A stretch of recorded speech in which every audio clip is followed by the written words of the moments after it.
Everyone keeps asking me, is the Rhode Island housing market finally slowing down? And the answer is yes and no.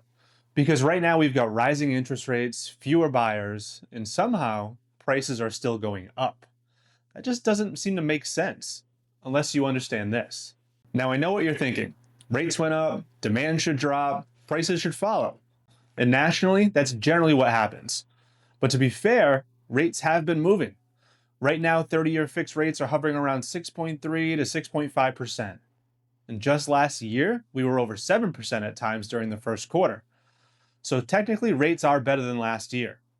But here's the catch. They've been bouncing all over the place this quarter, anywhere from about 6% to 6.7%. And that kind of uncertainty, that's what's freezing buyers.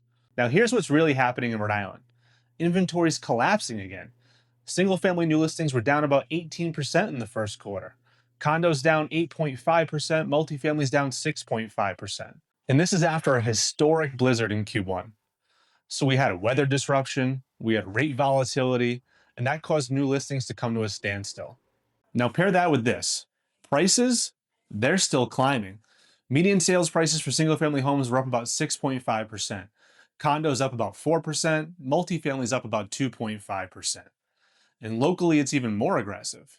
Warwick up about 7.5% on the median sales price and nearly 14% on the average. Kent County was up about 6%. But here's where it really gets interesting. Sales, they're down. We already saw historically low sales in 2024 and 2025. And 2026 is off to an even slower start. Single-family sales down about 8.5%. Condos down nearly 17%, and multifamilies were down about 3.5%.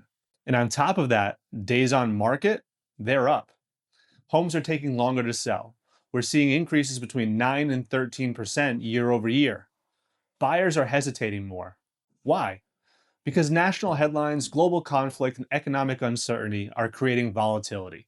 One headline, one tweet, all of those things can move the market. Rates are bouncing week to week, and that volatility creates hesitation. Buyers aren't just reacting to the rate, they're reacting to the uncertainty.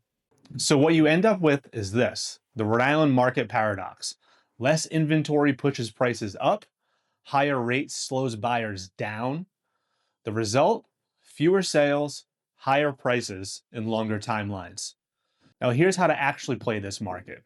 If you're a buyer, this is one of the most misunderstood opportunities right now.